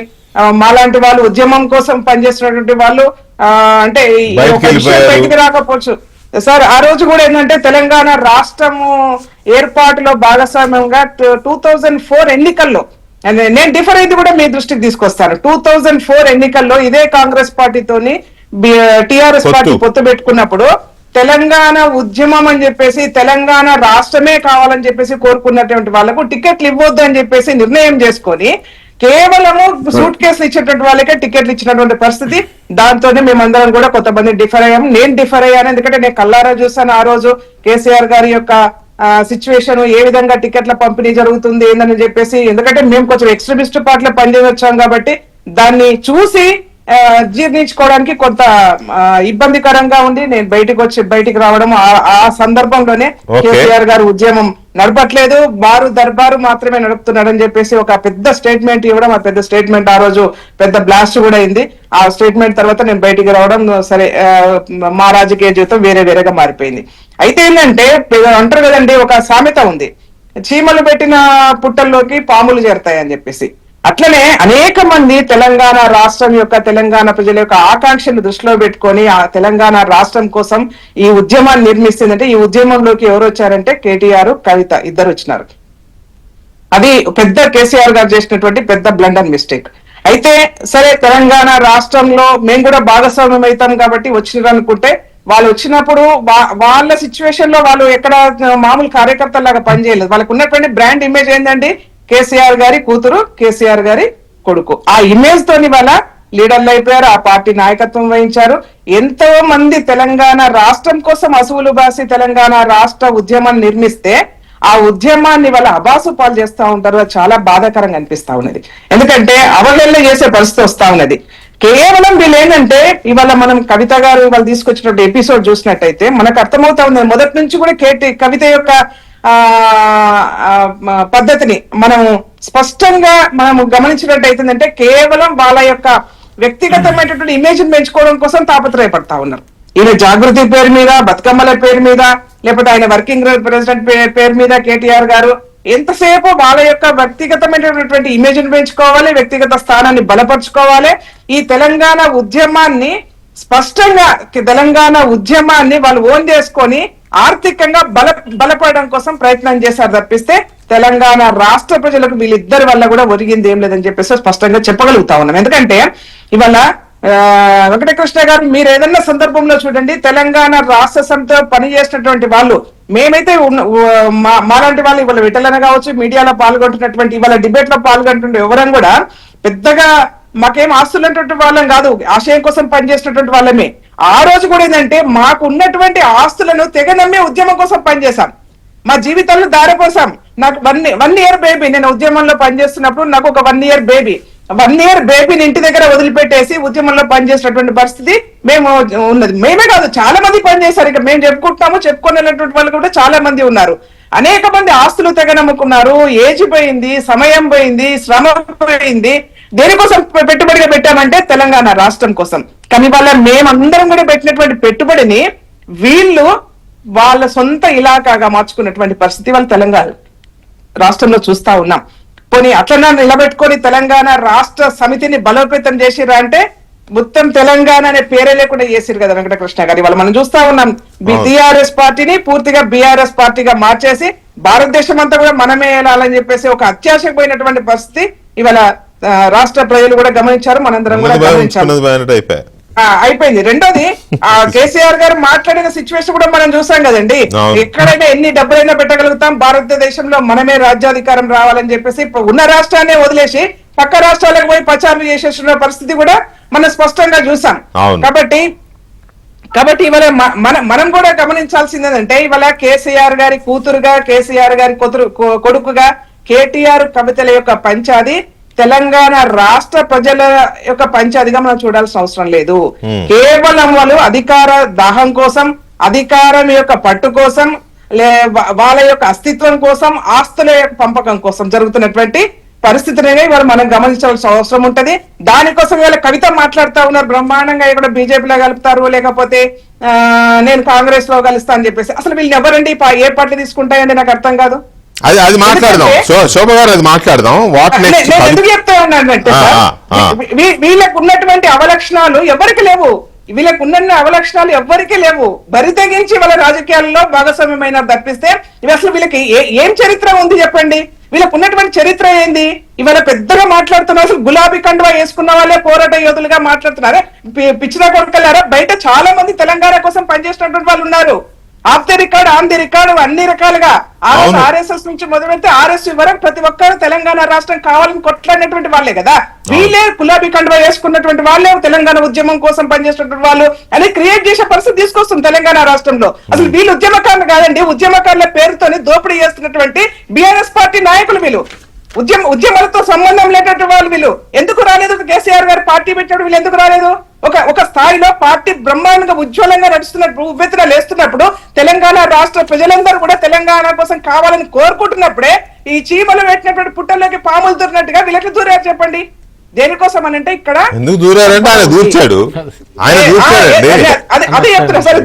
దూర్చారా కానీ కేసీఆర్ గారు కట్టడి లేకపోవడం అనేది ఒక ఫెయిల్యూర్ సార్. ఇందాక మా విట్లన్న వీళ్ళందరూ చెప్పినట్టుగా ఏంటంటే కేసీఆర్ గారి ఫెయిల్యూర్ ఎక్కడ కనిపించిందంటే కుటుంబ సభ్యుల్ని ఉద్యమంలోకి తీసుకురావడమే, పార్టీలోకి తీసుకురావడమే. అనేక మంది ఆ రోజు నరేంద్ర గారి నుంచి మొదలు పెడితే మేమందరం కూడా అందరిని ఒకరిని తెలంగాణ రాష్ట్ర కమిట్మెంట్ ఉన్నటువంటి వాళ్ళని ఎవరినైనా సరే పక్కకు జరపాలి.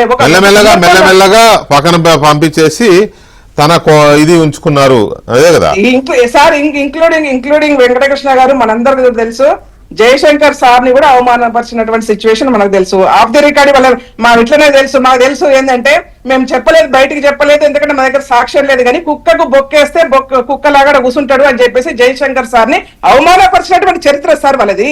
ఎందుకంటే అవి మా దగ్గర ఆడియోలు లేవు, వీడియోలు లేవు కాబట్టి మేము బయట మాట్లాడలేకపోయినా. కానీ జయశంకర్ సార్ లాంటి వాళ్ళని కూడా కుక్కతో పోల్చినటువంటి సందర్భము, బొక్కేస్తే అక్కడ కూర్చుంటాడని చెప్పేసి అవహేళనగా మాట్లాడిన సందర్భం. కాబట్టి ఇలాంటి వాళ్ళకి ఏంటంటే ఎంతసేపు కమిట్మెంట్ ఉన్నటువంటి వాళ్ళందరూ పక్కకు పోవాలి, బిజినెస్ చేసే వాళ్ళందరూ కూడా రావాలి.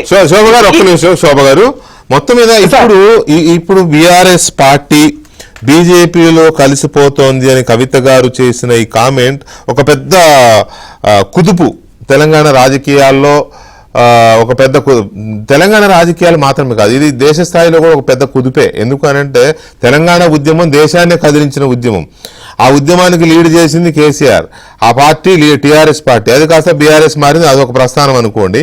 అలాంటి బీఆర్ఎస్ పార్టీ బీజేపీలో కలిసిపోతోందని స్వయంగా కవిత గారు చెప్పిన మాట ఇది ఒక పెద్ద కుదుపు. నిజంగానే అలాంటి అవకాశం ఉందా, అలాంటి పరిస్థితి ఉందా? కరెక్ట్గా నేను ఢిల్లీ తీసుకుంటాను, ఒక నిమిషం.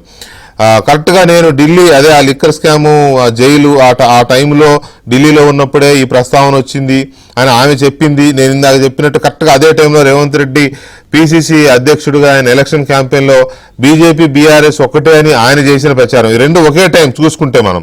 సో అంటే ఇది ఒక ప్రయత్నం బలంగా జరిగింది, అది ఇప్పుడు కంటిన్యూ అవుతుంది. కాబట్టి ఆమె ఇప్పుడు కూడా చెప్పండి. దిలీప్ గారు, ఈ బీజేపీలో కలిపేస్తారు అని కవిత గారు అన్న మాటని మనం ఎలా అర్థం చేసుకోవాలి? అంటే నాకు కేసీఆర్ తెలుసు కాబట్టి ఈ మధ్య కాలంలో అంతకుముందు 8 years అధికారంలో ఉన్నప్పుడు బీజేపీని అవుట్ రైట్ గా అన్ని బిల్లు సపోర్ట్ చేశాడు. అవును.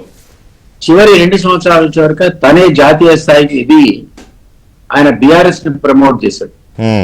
ఆ సందర్భంలో మాత్రమే ప్రైమ్ మినిస్టర్ అందరిని తిట్టాడు. అవును. కానీ ఎప్పుడైతే కేసులు స్టార్ట్ అయ్యి బీజేపీ మరొకసారి అధికారంలోకి వచ్చినాక ఆయన దాంట్లో అది పోయింది, పవర్ పంచ్ పోయింది. ఇంకో కారణం ఏం కావచ్చు అంటే అప్పటికే కవిత లిక్కర్ స్కామ్ లో ఇరుక్కుపోయింది. అవును. దాని ప్రైమ్ మినిస్టర్ అనేవాడు ఇక్కడికి వచ్చి ఏదో భ్రష్టాచార్ కా సర్కార్ హై, హర్ పైసే కా హిసాబ్ కితాబ్ నికాలియా అన్నాడు. అవును. మళ్ళీ అధికారంలోకి వచ్చాడు. మరి హిసాబ్ కితాబ్ ఇవ్వడానికి అవకాశం ఇస్తాడు ఆయన కేసీఆర్? సో కూతురి సంక్షేమం కానీ తన సంక్షేమం కానీ దృష్టిలో పెట్టుకొని ఆయన బీజేపీతో గతంలో ఉన్నటువంటి ఆ విధమైన ఆ ఫైటింగ్ యాటిట్యూడ్ వదిలిపెట్టాడు. అది బహుశా కవితకు అర్థం కాకపోవచ్చు, అర్థం అయి ఉండొచ్చు, నాకు తెలియదు. కానీ అందుకనే కేసీఆర్ ఇప్పుడు బీజేపీ దిగే పరిస్థితిలో లేడు. అవకాశం ఉంటే ఆయన ఖచ్చితంగా వాళ్ళతో కాంప్రమైజ్ అయితే తన కూతురు మీద కేసులు కానీ తన మీద రాబోయే కేసులు కానీ అవుతాయని ఆలోచిస్తాడు. ఇదే వ్యూహకర్త కదా. నాకు ఎంత కేసీఆర్ అంటే పడినా పడకపోయినా మనందరికీ తెలిసిన విషయం ఏంటంటే కేసీఆర్ అనేవాడు ఒక వ్యూహకర్త. అండ్ కాంటెంపరీ పాలిటీషియన్స్ లో అట్లాంటి ఎఫెక్టివ్ కమ్యూనికేటర్ చాలా తక్కువ ఉంది. కరెక్ట్. ఏ టైంలో ఏం చేయాలో మనందరికంటే ఎక్కువ తెలిసినవాడు.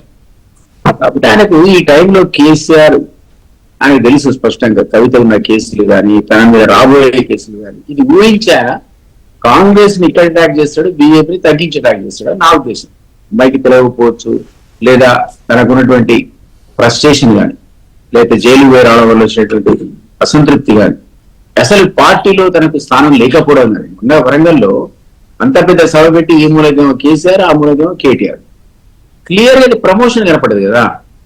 హరీష్ లేడు, ఈ అమ్మాయి లేదు, ఎవడు లేడు, అసలు ఎస్సీ లేడు, ఎస్టీ లేడు, బీసీ లేడు. ఆ పార్టీ కోసం కష్టపడేవాడు ఒక్క తలకాయ లేదు. గతంలో నేను ఆ పార్టీ ఉన్న సందర్భంలో స్టేజ్ మీద 300 మంది కూర్చుంటే వెనక 300 ఫోటోలు ఉండేవి, చిన్న చిన్న తలకాయ. అవును, ఎవరికి వాడు భూతంతం పెట్టి తీసుకోవాల్సిన పరిస్థితి ఉంటే వేరే విషయం, కానీ లేదంటూ లేదు. అక్కడి నుంచి డివేట్ అయ్యి it was just promotion of KTR. ఇది కవిత డెఫినెట్లీ డైజెస్ట్ చేసేలేకపోయి ఉంటుంది. కాబట్టి నా ఉద్దేశంలో ఆ అమ్మాయి ఒక ఫ్రస్ట్రేషన్ లో పరాకాష్ఠకు చేరుకుంది. ఇప్పుడు కాదు, ఇంతకుముందు ఎగ్జాంపుల్స్ లాగా చెప్పాను మీకు 2007. కాబట్టి ఆమెకు అప్పటి నుంచి ఆ రిఫ్ట్ ఉంది సోదరుడితో. ఈ ట్వీట్ లెవెల్లో కూడా ఆయన నాయకత్వాన్ని నేను ఈయనే కాదు, హరీష్ అంగీకరించాడు. కానీ హరీష్ కి ఇష్టం లేకపోయినా ఇష్టం ఉన్నా బయటకైతే కేసీఆర్ గారు ఎవరితో కలిసి పని చేయమన్నా చేస్తాను, కేటీఆర్ కి ఎలాంటి బాధ్యతలు ఇచ్చినా నేను సంతోషంగా నేను కలిసి పని చేస్తాను అని ఒక పరిణతి చెందిన రాజకీయ నాయకుడిలాగా మాట్లాడుతున్నాడు ఆయన. కానీ ఈమె ఓపెన్ అయిపోయింది కదా, ఈమె ఓపెన్ అయిపోయింది. అది పొలిటికల్ స్టేట్మెంట్. యా, యాక్చువల్లీ ఏంటంటే కేసీఆర్ ఉన్నంత వరకే ఈ గొడవ కింద ఈ నలుగురు, సంతోష్ గాని, కేటీఆర్ గాని, కవిత గాని, హరీష్ గాని ఉంటారు. పక్కకు జరిగితే సంతోషం వాడు కేసీఆర్ పరిమితం అయితే కేటీఆర్ వేరు, కవిత వేరు, హరీష్ వేరు. నిజమే దిలీప్ గారు మీరు అన్నది 100% నిజం. వీళ్ళందరినీ కలిపి ఉంచే దారం ఏదైనా ఉందంటే అది కేసీఆరే. కానీ ఆ దారం ఉండగానే ఈ పువ్వు బయటకు వచ్చేసింది కదా కవిత గారు అని ఆమె. దారం అక్కడ ఆ బంధం అక్కడ ఎందుకో వీకెన్ అయిపోయింది. ఒక్క నిమిషం దిలీప్ గారు. అందుకని ఏమంటానంటే ఈ రోజు నా పరిస్థితి ఆమె ఒక కంపల్షన్ వైపు నెట్టివేయబడింది. అయి ఉండొచ్చు. ఆ కంపల్షన్ లో కేసీఆర్ అని వాడు పిలిచి మాట్లాడతాడని కానీ, అనునయిస్తాడే గాని, తను రాసిన ఉత్తరాలకు సమాధానం ఇస్తాడని ఇంపాసిబుల్ అది. లేదు, అది ఉంటే ఈ పార్టీకే ఉండేది కదా. సస్పెన్షన్ అయిందాక అన్నాను కదా, ఇంతవరకు సస్పెన్షన్ లేదు, యాక్షన్ లేదు, ఏమి లేదు. సస్పెన్షన్ చేయాలి, మరి అది కూడా చేస్తలేరు. యాక్షన్ ఉండదు, సస్పెన్షన్ ఉండదు. మీరే అడిగి నన్ను సస్పెండ్ చేయమని అడిగి అది కూడా కాకపోతే మీరు బయటికి పోవాల్సిందే. అంతే, అట్లుంటుంది. ఒకటే కంక్లూజన్ కరెక్ట్ అబ్జర్వ్ చేశాడు. కేసీఆర్ యాక్టివ్డ్ నేనే చెప్పా మీడియాలో ఏంటంటే, ఒక లండన్ కు చెందిన ప్రముఖ మానసిక వైద్యుడు వచ్చి నా ఇన్విటేషన్ మీద కేసీఆర్ కూడా ఇన్వైట్ చేసి వచ్చి పూర్తి భోజనం చేసినాక లంచ్ తర్వాత బయటకు పోతే సెండ్ ఆఫ్ చేసినప్పుడు చెప్పాడు, Dilip you be careful, your boss has bipolar disease అన్నాడు. వీటల్ చెప్పింది కరెక్ట్. అతని బైపోలార్ డిసీజ్ ఉంది అంటే 3 స్వింగ్స్. ఈ 15 రోజులు ఒక 3, నెక్స్ట్ 15 రోజులు 3. ఇప్పుడు మిమ్మల్ని కలిసాడు, నన్ను కలిసాడు, నెక్స్ట్ 15 రోజులు ఎవరి కలవాడు. ఆ యాక్టివ్డ్ ఉన్న సందర్భంలో కూతురైనా ఒకటే, కొడుకైనా ఒకటే, హరీష్ అయినా ఒకటే. రైట్. విఠల్ గారు, ఇది ఈ బీజేపీతో కలవబోతుంది కలిసి ఆమె చెప్పేసింది, అయిపోయింది, అది మెర్జరా అది ఏంటి పక్కన పెడితే బీజేపీతో ఆమె దీన్ని ముడిపెట్టేసింది. ఇది ఎట్లా ఇది సింక్ అయి ఉంటుంది అంటే చాలా ఇంపార్టెంట్ విషయం. చాలా మంది మన కామన్ సెన్స్ తో విశ్లేషిస్తే ఇంతకు ముందు లేటెస్ట్ జరిగిన తెలంగాణ ఎలక్షన్స్ ఎమ్మెల్సీ ఎలక్షన్. అవును, ఎమ్మెల్సీ ఎలక్షన్స్ లో ఉత్తర తెలంగాణలో కరీంనగర్, ఆదిలాబాద్, మెదక్ ఈ 4 సీట్లలో బీఆర్ఎస్ పార్టీ ఎందుకు పోటీ చేయలేదు? 2 సీట్లు బీజేపీ గెలిచింది, గ్రాడ్యుయేట్స్, టీచర్స్. అక్కడికి వెనక్కి తీసుకుంటే కరీంనగర్ కాంగ్రెస్ గెలుస్తుంది అనుకున్నారు అందరూ, అయినా కూడా బీజేపీ గెలిచింది. ఇంకోటి అసలు పోటీలోంచి ఎందుకు అనుకున్నారు? వాళ్ళ పునాది రాయి కదా కరీంనగర్, వరంగల్, నిజామాబాద్, ఆదిలాబాద్. సెకండ్ అంతకుముందు జరిగిన ఎలక్షన్స్ తీసుకుంటే లేటెస్ట్ ఎంపీ ఎలక్షన్స్ లో 17 సీట్లకి 16 సీట్లు గుండు సున్నా. ఎంఐఎం సీట్ 10 పెడితే మరి బీఆర్ఎస్ పార్టీ గుండు సున్నా వచ్చేంత స్థితిలోనే ఉందా, లేకపోతే మైనస్ లో ఉందా, ప్లస్ లో ఉండి కూడా 0? పైగా మనం అందరం విన్నాం కదా, పోటీలో ఉన్న బీఆర్ఎస్ క్యాండిడేట్లు బీజేపీ ఓట్లు ఏమని చెప్తున్నారు అనేది బాగా ప్రచారం జరిగింది. అది ఎంపీ ఎలక్షన్స్. ఇప్పుడు ఎమ్మెల్సీ ఎలక్షన్స్, ఎంపీ ఎలక్షన్స్ పోటీ ఇంకొంచెం వెనక్కి వెళ్తే ఎమ్మెల్యే ఎలక్షన్స్ లో బీజేపీ చాలా అద్భుతంగా పెర్ఫార్మెన్స్ చేస్తుందేమో అనుకున్నారు, కానీ వాళ్ళకి 4 సీట్లు వచ్చింది. అవును, కొంచెం బ్యాక్ వెళ్తే అసలు బండి సంజయ్ గారు ప్రెసిడెంట్ కావడము, బండి సంజయ్ గారు ప్రెసిడెంట్ అయిన కాడ నుంచి విశ్లేషిస్తే మనకి ఇక్కడ తెలిసిపోతుంది.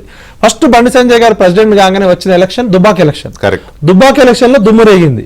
అటు బావ, ఇటు బామ్మర్ది, ఇటు నాన్న మూడింటి మధ్య దుబ్బాకలో గెలుస్తుందని ఎవరు ఊహించలే. బీజేపీ గెలిచింది, అసలు షాక్. నెక్స్ట్ ఇమీడియట్ గా జిహెచ్ఎంసీ ఎలక్షన్ లో 48 సీట్లు గెలిచింది. అవును, జరిగిన లాఠీ చార్జ్ బీజేపీ మేయర్ కొడతారేమో అన్నంత వచ్చింది.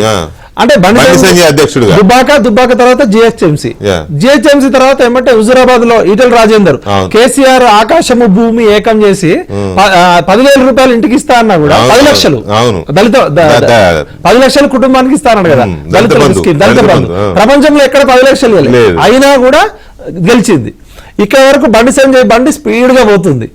కరెక్ట్ గా స్పీడ్ గా పోతున్న బండి సంజయ్ కాలంలో కట్టపెట్టింది ఎవరు, బండిని ఆపింది ఎవరు? సెకండ్ ఇప్పటికీ బండి సంజయ్ గారిని ఎందుకు తీసేశారంటే ఎవరు చెప్పలేరు. సరే, నేను ఆ పెరుమాళ్ళ గుట్ట అది పక్కకు పెడితే నేను చెప్తా చూడండి. ఇప్పుడు ఈ 3 గెలిచింది కదా, మునుగోడులో గెలుస్తుంది అనుకున్నారు.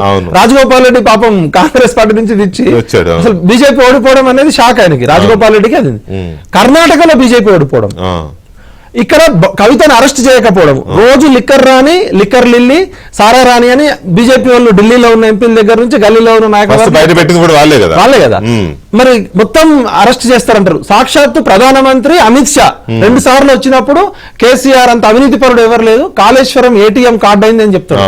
ప్రధానమంత్రి గారు చెప్తారు బేగంపేట మీటింగ్ లో, ఇంకో పబ్లిక్ మీటింగ్ లో అమిత్ షా గారు 3 సార్లు చెప్తారు. కానీ ఇక్కడ అరెస్టులు జరగవు. కవితని అరెస్ట్ రేపు మాపు అంటారు కానీ అదిగో పులితో నోటీసులకే తప్ప ఎక్కడైతే అప్పటి వరకు బండి సంజయ్ గారు రేస్ లో ఉండే, నేను స్వయంగా నా మీద క్యాంపస్ లో లాఠీ చార్జ్ చేసి నా కాలు ఇరిగింది. 48 సీట్లు రావడం కోసం కేశవ్ మెమోరియల్, నాకు బీజేపీ సిద్ధాంతకర్త కాదు, ఆర్ఎస్ఎస్ కాదు, కేసీఆర్ కి బుద్ధి చెప్పాలని మా యూత్ అంతా పనిచేసినాం. సడన్ గా ఏమైందంటే మాకు ఊహించని షాక్, బండి సంజయ్ తీసేయడము, తెలంగాణకు కూడా షాక్. అవును, అది ఎవరు ఊహించలే నిజంగా. అయితే ఇక్కడ జరిగింది ఏంటంటే ఎమ్మెల్యే ఎలక్షన్స్ అప్పుడు వాళ్ళకు సర్వే చేసుకున్నారు అమిత్ షా టీం. బలంగా పోటీ చేసే అభ్యర్థులు వాళ్ళకి 30 సీట్లకు మించి లేరు అని వాళ్ళకి రిపోర్ట్ వచ్చింది బీజేపీకి. ఇక్కడ ఏమైతుందంటే ఇక్కడ చార్టర్డ్ ఫ్లైట్లలో బీజేపీకి సంబంధం బీజేపీ కాకుండా ఉన్న ప్రతి ముఖ్యమంత్రి హైదరాబాద్ వస్తున్నాడు, కేసీఆర్ గారు స్పెషల్ ఫ్లైట్ వేసుకొని వెళ్తున్నాడు. ఈయన మమతా బెనర్జీని కలిసిండు, ఆయన ఇక్కడ ఏమైందంటే ఫినిక్స్ కి సంబంధించిన ఒక స్కామ్ విషయంలో సెంట్రల్ గవర్నమెంట్ సంబంధించిన ఏజెన్సీస్, ఐటీ డిపార్ట్మెంట్, ఇక్కడున్న ఐటీ డిపార్ట్మెంట్ మీద నమ్మకం లేక సెంట్రల్ గవర్నమెంట్ 13 బృందాలు వచ్చినాయి. అంతకుముందు కరోనా టైంలో బండి పారద ఆయన హెట్రో డ్రగ్స్ ఆయన రూమ్ టీఆర్ఎస్ నాయకుల మీద వీళ్ళ మీద డబ్బులు పట్టుకొని వచ్చినాయి. తర్వాత ఏమైంది, ఫినిక్స్ కి సంబంధించిన వాటి మీద 13 బృందాలు ఏకకాలంలో దాడులు చేస్తే వాళ్ళకి ఏమీ దొరకలే. ఒక ఫినిక్స్ లో పనిచేసే ఒక లో లెవెల్ అధికారి, ఒక క్లర్క్ అటెండర్ టైపు ఒక డ్రైవర్ ఇచ్చిన ఇన్ఫర్మేషన్ తో మహాప్రస్థానం ఉంది కదా, ఏది శ్మశాన వాటిక, దానిలో ఉన్న లాకర్లలో 21 డాక్యుమెంట్స్ దొరికినాయి, 21 రకాల డాక్యుమెంట్స్. ఆ డాక్యుమెంట్స్ లో కేటీఆర్, ఫినిక్స్ వీళ్ళ మొత్తం కుటుంబం సంబంధించిన జుట్టు మొత్తం దొరికింది. అప్పుడు అమిత్ షా మోడీ గారు డిసైడ్ చేసేది ఏంటంటే, నాకు సెంట్రల్ గవర్నమెంట్ లో పనిచేసే ఢిల్లీ మిత్రులు చెప్పింది ఇది ఆథెంటిక్, కావాలంటే ఎవరైనా చర్చకు వస్తే వాళ్ళని తీసుకొస్తా, ఎవరైతే నాకు చెప్పిర్రో ఆఫ్ ద రికార్డ్ కదా, ఆన్ ద రికార్డ్. ఎందుకంటే రాజకీయాల్లో బిట్వీన్ ద లైన్ స్టడీ చేయకపోతే, మనం 1200 మంది పిల్లలు చచ్చిపోతే వచ్చిన తెలంగాణ, పార్టీలు ముఖ్యం కాదు మాకు, పిల్లల ప్రాణత్యాగాలు ఏం చేశారు, 600 కోట్ల రూపాయలు కుమారస్వామికి ఇస్తాను, ఫండింగ్ చేస్తా అన్నాడు. జగన్ కి ఫండింగ్ ఇచ్చిండు అంతకుముందు. ఈయన భారతదేశంలో ఉన్న అన్ని సీట్లకి పెడతా అన్నాడు. రాజ్దీప్ సర్దేశాయ్ గారు ఒక ఇంటర్వ్యూలో చెప్పారు, కేసీఆర్ గారు నన్ను ప్రధానమంత్రి, ఉప ప్రధానో, రాష్ట్రపతి చేస్తా అంటే బీజేపీ భారతదేశంలో ఉన్న అన్ని పార్టీలకి ఫండింగ్ చేసేంత సత్తా ఉందని రాజ్దీప్ సర్దేశాయ్ గారు చెప్పారు. మీకు గుర్తుందో లేదు, అంటే వీళ్ళ దగ్గర అంత డబ్బులు ఉన్నాయి. వీళ్ళు పోని రాష్ట్రం లేదు, దిగని ఫ్లైట్ లేదు, చార్టర్డ్ ఫ్లైట్లలో వచ్చేసారు. అక్కడ ఏమైందంటే కుమారస్వామి గారికి ఈ ఫినిక్స్ లో డాక్యుమెంట్స్ ఎప్పుడైతే దొరికినాయో, కుమారస్వామి గారికి 600 కోట్లు ఇస్తా అని చెప్పి ఆయన ఇక్కడికి పోయిండు, ఈయన అక్కడికి పోయిండు. అప్పుడు బీజేపీ వాళ్ళు తెలివిగా అమిత్ షా చేశారు. అప్పుడు ఏమైందంటే తెలివిగా ఎట్లాగో ఈయన 600 కోట్లు అన్ని రాష్ట్రాల్లో పెడతా అంటున్నాడు కదా, కేసీఆర్ కి భాష మీద పట్టుంది, హిందీ, ఇంగ్లీషు, ఉర్దూ, స్వతహాగా out of the box politician, ఎవరు ఊహించిన నిర్ణయాలు తీసుకుంటాడు. ఖచ్చితంగా కేసీఆర్ కి అడ్డుకట్టేయాలని చెప్పి ఎప్పుడైతే కేటీఆర్ జుట్టు దొరికిందో, ఈ 600 కోట్ల రూపాయలు మహారాష్ట్రకి ఇక్కడ తెలంగాణ పోలీసులతో పంపించి మహారాష్ట్రలో ఎన్సీపీని ఖతం చేపించారు. ఈయన మహారాష్ట్ర పోయి అక్కడ ఎంపీటీసీలకి, జెడ్పీటీసీలకి 5 లక్షలు, 25 లక్షలు కనపడ్డోళ్ళలో కొంటున్నారు. అక్కడ నుంచి స్టార్ట్ అయింది. ఎందుకంటే నేను చెప్పిన ఎలక్షన్స్ కి బండి సంజయ్ తీసేయడానికి ఈ ఫినిక్స్ కేసు, బీజేపీతో నెక్సెస్ అనేది అక్కడ మొదలైంది. ఇప్పుడు నేను చెప్పిన కేసుల విషయంలో మొదలైందని మీరు చెప్పండి. సెకండ్, బండి సంజయ్ ఎందుకు తీసేసారో చెప్పరు వీళ్ళు.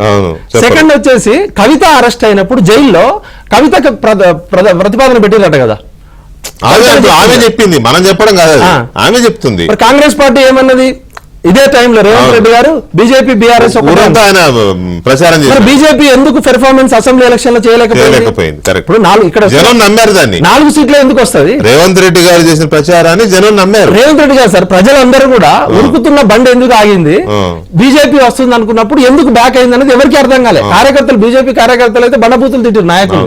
అంటే ఇక్కడ మ్యాచ్ ఫిక్సింగ్ జరిగింది అనేది అది కామన్ మ్యాన్ కి అర్థమవుతుంది. ఇప్పుడు నేను చెప్పిన అనాలిసిస్ తీసుకోండి. ఎలక్షన్ లో పోటీ చేయకుండా ఎందుకుంటుంది సార్ ఏ పార్టీ? అంత పెద్ద పార్టీ బీఎస్పీ లాంటి పార్టీ కూడా చేస్తుంది, కమ్యూనిస్ట్ పార్టీలు అన్ని చోట్ల చేస్తాయి కదా ఉత్తర తెలంగాణ. అంటే ఇక్కడ కవితకి మండింది ఏంటంటే కేటీఆర్ ని కాపాడుకున్నాడు, వీళ్ళని కాపాడుకుంటున్నారు, కానీ నా విషయంలో మాత్రం చేయాల్సినంత చేయలేదని జైలు నుంచి అసంతృప్తిగా ఉంది. ఫస్ట్ నేను పనిచేసేటప్పుడు మా మీడియా ప్రాజెక్ట్ ఆ తెలంగాణ టుడే అనే పత్రికకి నా పేరు మీదనే టైటిల్ ఉంది, ఇట్లా నాకు కూడా తెలుసు. ఆ పత్రికనే మళ్ళా కవిత చేసుకున్నాక ఢిల్లీలో RNA పర్మిషన్ నేనే తీసుకొచ్చిన. ఒక రోజు కవిత పిలిచి మెయిన్ అకౌంట్ నుంచి నాకు యాక్సెస్ లేదు, ఈ ప్రాజెక్ట్ ఆపేయమంటుందని కళ్ళెమ్మటి నీళ్లు పెట్టుకుంది. మెయిన్ అకౌంట్ అంటే ఎవరు? తండ్రి కొడుకు నుంచి యాక్సెస్ లేదని. అప్పటి నుంచే ఉంది ఇది. రైట్. ఇక్కడ బీజేపీతో కలిసిపోతోంది, కుట్ర జరుగుతోంది, బీఆర్ఎస్ పార్టీ ఉండే అవకాశం లేదు అని కవిత అన్న గారి దానికి, కవిత అన్న మాటల మీద ఇప్పుడు మన విఠల్ గారు చెప్పింది కానీ ఇందాక దిలీప్ గారు చెప్పింది కానీ ఒక విశ్లేషణ.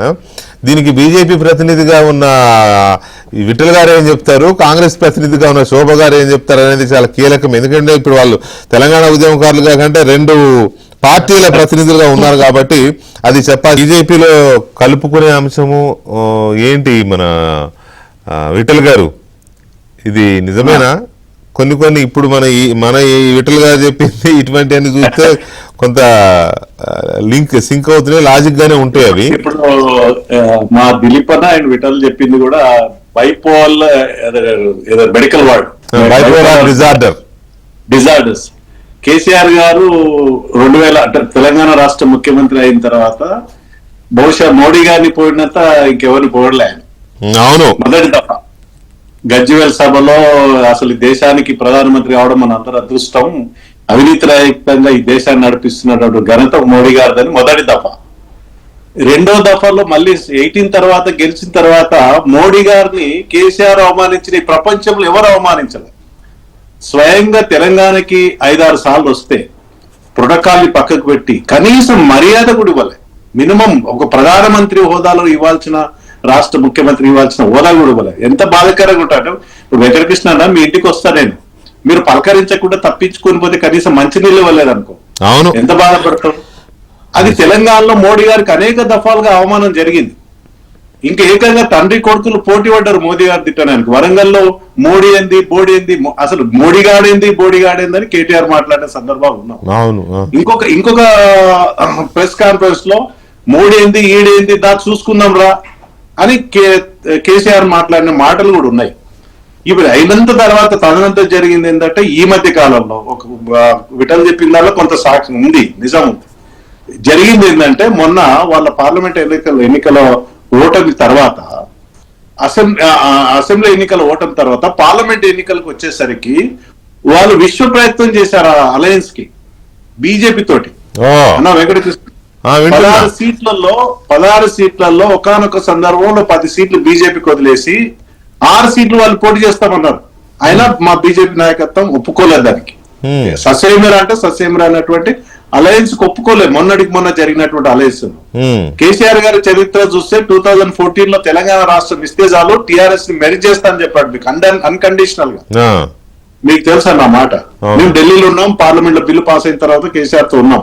ఆ రోజు ఆయన కేసీఆర్ గారు పెట్టిన కండిషన్ ఏంటంటే పిసిసి అధ్యక్షుని ఇస్తే నేను పార్టీని మెరిట్ చేస్తాను. అవును. తర్వాత ముఖ్యమంత్రి చేయాలని ఆయన డిమాండ్. సో వాళ్ళ పిసిసి అధ్యక్షునికి ముఖ్యమంత్రి డిమాండ్ ఒప్పుకోలేదు కాబట్టి ఇక్కడ ఆ రోజు బీజేపీ తోటి పొత్తు కూడా ప్రయత్నం చేశాడు తెలంగాణలో. బీజేపీ ఒప్పుకోలేదు, బీజేపీ టీడీపీ తోటి పొత్తు అయి 18 సీట్లు ఆ రోజు గెలిచిన సందర్భం మనం చూసినాం. ఓకే. ఇవాళ కూడా కేసీఆర్ గారికి ఏదైనా లాభం ఉంటే అది అజయన్సా మెర్జా, ఒకవేళ నిజంగా ఏ పార్టీ అయినా మెర్జ్ అయితే అన్కండిషనల్ మెర్జ్ ఎవరైనా ఒప్పుకుంటారు కదా.